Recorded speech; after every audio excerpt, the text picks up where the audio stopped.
சட்டம் உங்கள் பார்வைக்கு சேனலின் நேயர்கள் அனைவருக்கும் வணக்கம். இந்த வீடியோவில் நம்ம எதை பற்றி பார்க்க போகிறோம்னா, அதாவது மிசா சட்டம் என்பதை பற்றி தான் நம்ம பார்க்க போகிறோம். நிறைய பேர் பார்த்திங்கன்னா மிசா என்கிற இந்த வார்த்தை மட்டும் கேள்விப்பட்டிருக்காங்க தவிர, ஆனால் மிசா என்றால் என்ன என்பதை பற்றி இதுவரைக்கும் தெரிந்திருக்க மாட்டாங்க என்று சொல்லலாம். இந்த வீடியோ முழுவதுமாக பார்த்து மிசா சட்டம் என்ன அப்படிங்கிறத பற்றி தெளிவாக பார்த்து தெரிஞ்சுக்கோங்க. அதாவது மிசா என்று சொல்லி பார்த்திங்கன்னா ஆங்கிலத்தில் கூறப்பட்டுள்ள அதாவது maintenance of internal security act அப்படிங்கிறது சுருக்கம்தான் மிசா. நம்ம சொல்கிற மிசாங்கிற கேள்விப்பட்டிருக்க வார்த்தை. அதாவது தமிழில் பார்த்திங்கன்னா உள்நாட்டு பாதுகாப்பு பராமரிப்பு சட்டம் என்பது தான் இந்த மிசா சட்டம்.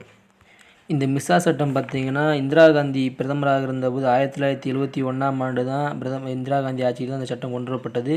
இந்த சட்டத்தின் மூலம் பார்த்திங்கன்னா எந்த ஒரு தனிநபரையும் காரணமின்றி கைது செய்யலாம், அவர்களது செயல்பாடுகளை முடக்கலாம், அவர் சொத்துக்களை எப்படியான இல்லாமல் பறிமுதல் செய்யலாம் என்பதுதான் இந்த சட்டத்தின் நோக்கம்.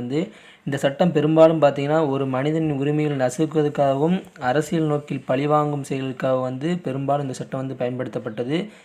அதாவது பார்த்திங்கன்னா இந்திரா காந்தி பிரதமராக இருந்தபோது, அதாவது சரத்து 352 கீழே கிட்டத்தட்ட 19 மாதங்கள், அதாவது 1925 ஜூன் 25 முதல் 1977 மார்ச் 21ஆம் தேதி கிட்டத்தட்ட 19 மாதம் நேஷ்னல் எமர்ஜென்சி நடைமுறையில் இருந்தது. அப்போ பார்த்திங்கன்னா இந்த சட்டத்தின் மூலம் மிசா சட்டத்தின் மூலம் ஆயிரக்கணக்கான அப்பாவி மக்கள் வலுக்கட்டாயமாக விசாரணையின்றி கைது செய்யப்பட்டு சித்திரைக்குள்ளாக்கப்பட்டுள்ளனர்.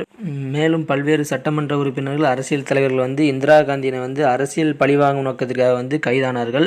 அதாவது இந்த சட்டத்தின் மூலம் பார்த்திங்கன்னா ஆட்சியில் உள்ளவர்கள் அரசியல் களத்தில் தங்கள் அணிக்கு எதிரணியாக ஏற்படும் போட்டியினை சமாளிக்க பயன்படுத்தினார்கள் என்றே சொல்லலாம்.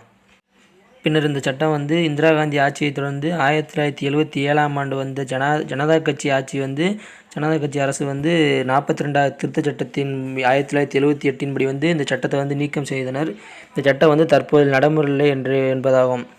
இதுவே நாம் இந்த பகுதியின் மூலம் மிசா சட்டம் என்பதை பற்றி தெரிந்து கொண்டவை. எனவே இந்த வீடியோ பிடிச்சிருந்தால் லைக் பண்ணுங்கள். இதுவரைக்கும் எங்கள் சேனலை சப்ஸ்கிரைப் செய்யலைன்னா சப்ஸ்கிரைப் செஞ்சு பெல் பட்டனை கிளிக் செய்து கொள்ளுங்கள். பெல் பட்டனை கிளிக் செய்தால் மட்டுமே நாங்கள் வெளியிடும் ஒவ்வொரு பதிவும் உங்களுக்கு மெசேஜாக நோட்டிஃபிகேஷனில் வரும். மேலும் இதை உங்கள் நண்பர்களுக்கு ஷேர் செய்து அவர்களும் சட்டம் பற்றி தெரிந்து கொள்ள உதவுங்கள். நன்றி, வணக்கம்.